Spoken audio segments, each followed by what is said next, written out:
Morning everybody, hope you're doing really well. Today, for me it's a revisit, which is kind of weird. I'll explain that in a minute, but it's not for the channel, so it's the first time I've documented it for the channel.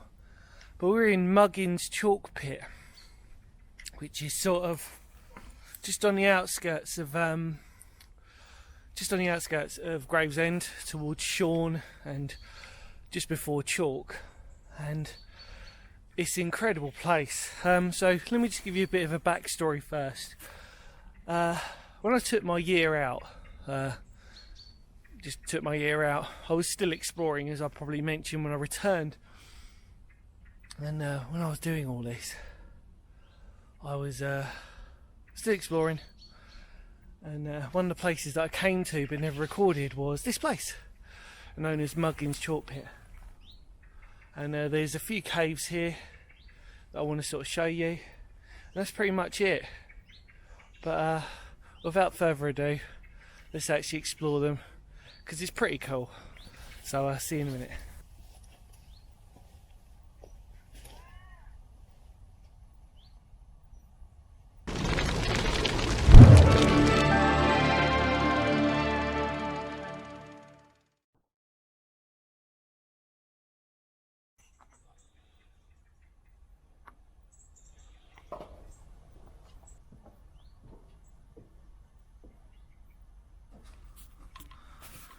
Right, so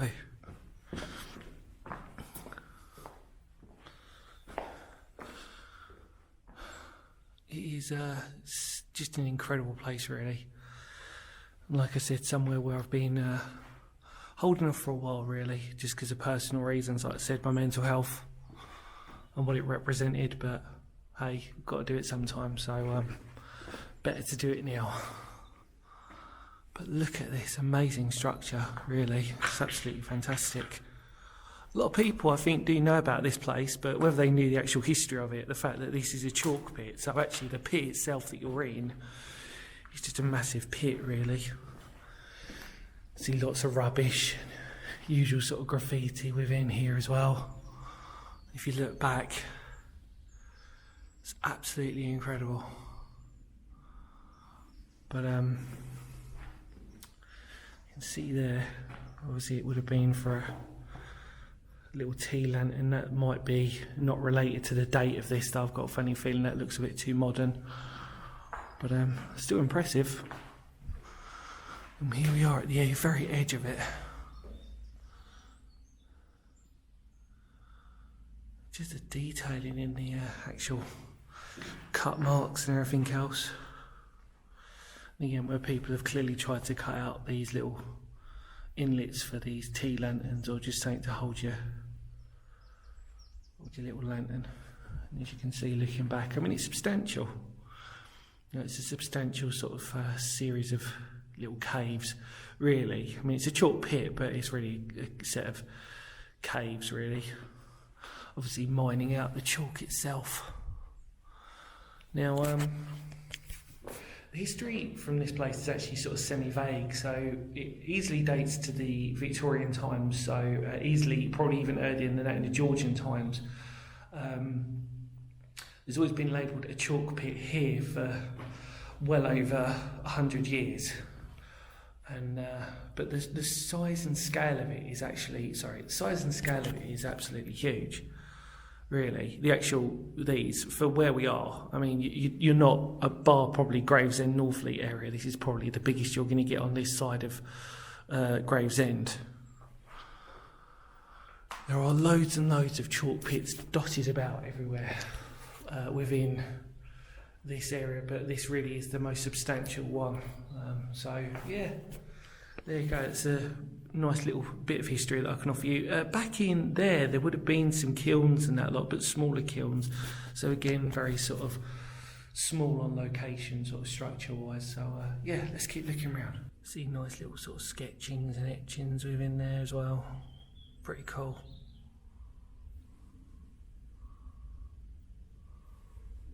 Looking down, you can see, unfortunately, bottles and cans and everything, really.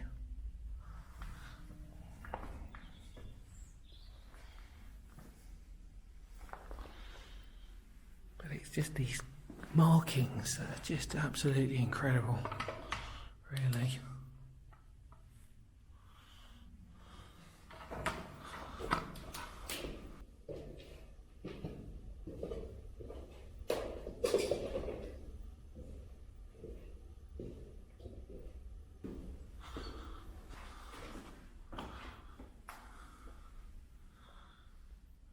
You know, I'm often surprised just to sort of remind myself that really this is only just in Gravesend. It's not. When I came here last time, still the familiarity of stinging nettles was greeting me, and the fortunate nature when I came down here. This was about 3 years ago now, wasn't it? I think some of you will remind me of when I took a year out and didn't tell anybody. Sorry about that. Summertime 3 years ago. There you go. Sorry, this isn't meant to be actually a depressing video. But, right, so now we're going to walk in between the interlinking passage.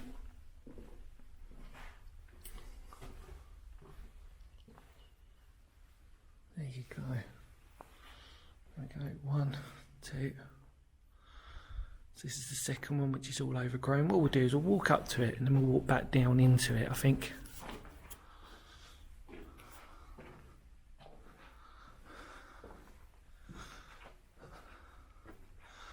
I love it when nature just sort of slowly reclaims tree roots, as we know that at some point this will probably be completely broken down. You can see I don't know if better to not shine a torch on it, but there's some fresh white chalk there, or semi-fresh anyway. Obviously from some fall down there. Let's go out for a second. At one point, like I said, this would have been a completely thriving place. Is amazing, really. Look at this. Incredible, isn't it?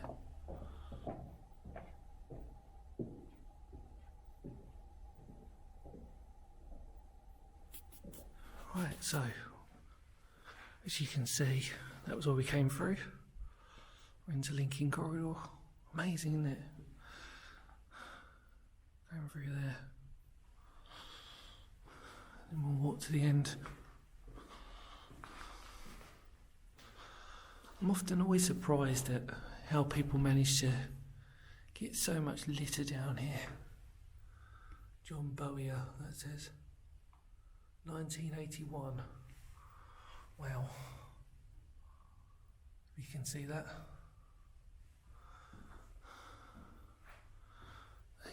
Mark Appleford, 1981. There's a 2010 one there. Rochester. WP. Well, that looks like an 1896 Rochester. There you go. Trying to find you some good ones.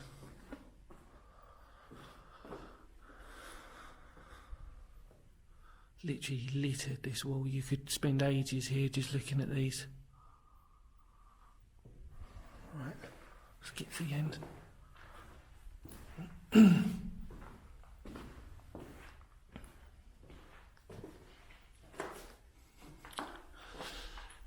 If you can check this out, you can almost see there's a little ledge there of steps almost. They've clearly just tried to sort of, again, that looks pretty in date for what it was. Trying to sort of carve their way through that slowly.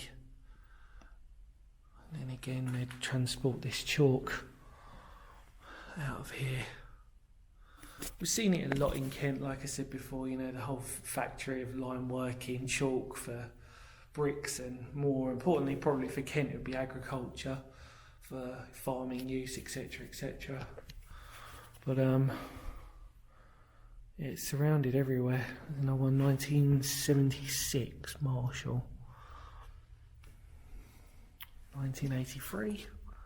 A lot of 80s to 70s stuff, and I did see a 2010 one, and I'm sure that there's loads, 72. I'm sure there are loads of people who have come here, but there's a little bit of a, where you can see they've had a little bit of a fall there.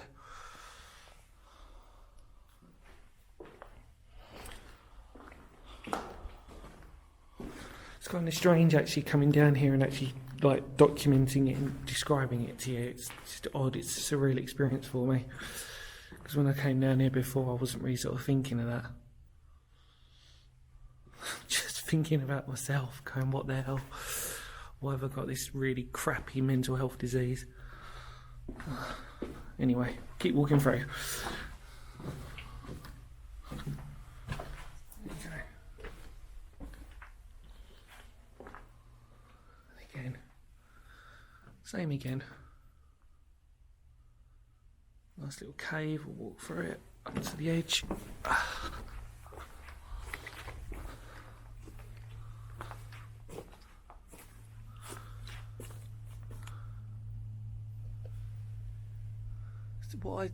The thing is so peaceful and tranquil here. As I say that, sorry, just reminding me. It's like, but animals are here as well. Yep, see. Here we go.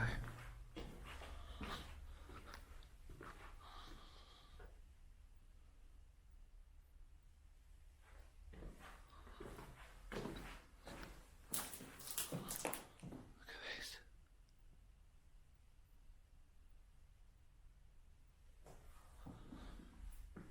2017.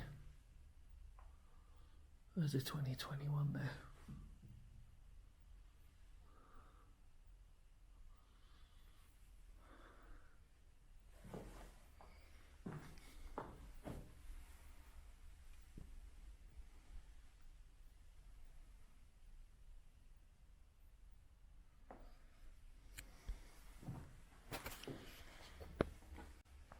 So pretty, isn't it? Some of you might be like, no, it's not. This is not pretty at all. Well, I think it is.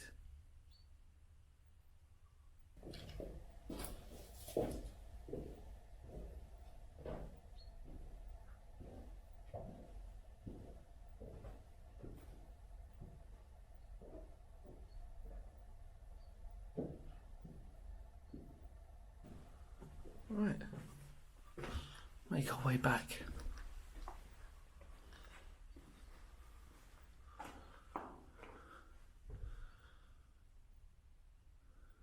It's huge, isn't it? Really is. It's just, you forget, like I said, that you're near, literally a stone's throw away from Gravesend. That's what I said, it benefited me because it was just like so close to me, but yeah. Close to where I live.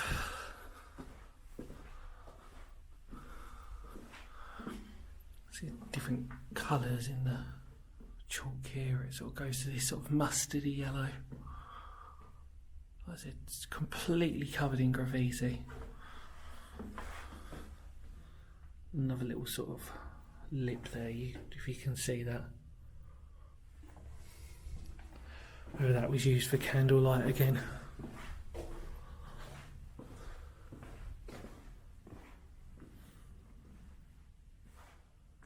Luckily my bag's still there. Be lucky if you do find someone down here, to be honest. Oh dear. Right, let's head and have a look around the actual system itself and I'll talk to you about it.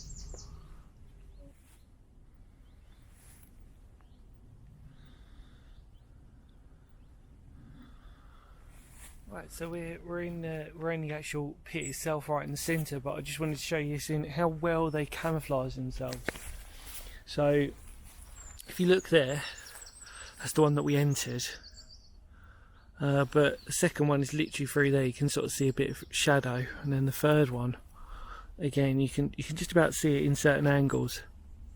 But you wouldn't know at all being here that they even existed. And what you've got to sort of picture is that this is just a huge, just sort of circle, really. It is a proper pit. in the actual sense of the word. And originally there would have been buildings, I think there was like a couple of kilns or something that were situated within here. It's absolutely incredible really that at one point, for actually quite a long period of time, this would have been a hive of activity for this quarrying of chalk. Amazing. Okay, so I wanted to show you this. Some of you might not find it that interesting, but I do. Within this very deep undergrowth, you can see there are lots and lots of bricks, and that would have been the remnants of what they'd done when they demolished it. All the buildings that were here, and they've piled them up into some rubble here, and it's very difficult to tell, but trust me when I say it, there are bricks, bits of what look like iron, all wrapped up in here. Incredible really, just to sort of see that fact of one big old jigsaw piece. If you could reconstruct it, what would it build? History's amazing, isn't it? Really is. Well, as I stand back looking inside the pit, I feel like I'm sorry for moaning about my mental health, and really this should have been a standard Phoenix history video where I should have been a little bit more positive and upbeat. But as I said to you before, for me, sometimes places do have our own personal history, and I think really this is the moral of this place, is that, you know, sometimes you can have positive history, good or bad. And unfortunately for me, this just reminds me of a place when I was very depressed, very anxious and the whole lot. But I've recorded it for you, I've spoken about my own personal journey for you, and if you do have mental health or anything like that, try and come out and go for walks. Because the positive lesson from this really is that even though I did come here when I was very depressed, I did learn to come back, as you can see now. And it did me good when I used to come out here. As I always mention, you know, it's great to go out and go for walks and explore. So there is always a positive side of it, because if I didn't do that, then I wouldn't be here talking to you right now and getting my head all together. So I always say to everybody out there, if you're feeling a bit low, go for a walk, go for an adventure, plan something, and hopefully you might just feel a little bit better. Like I said, there's fantastic people out there, support networks, etc, etc. So don't ever feel like you're alone, because there's always amazing people out there to help you and to support you no matter what. So again, even though this is a fantastic set of caves that we explored, obviously I'm sorry about my personal journey into mental health, but hopefully, like I said, if this can help just one person, then brilliant. In the immortal words of Phoenix history, because history matters, and I'll see y'all very soon. Take care, look after yourself, spread the word of the channel, and love to all of you out there. Thank you so much for your constant support, it truly means a lot. Take care everybody, bye, kapow. See you later.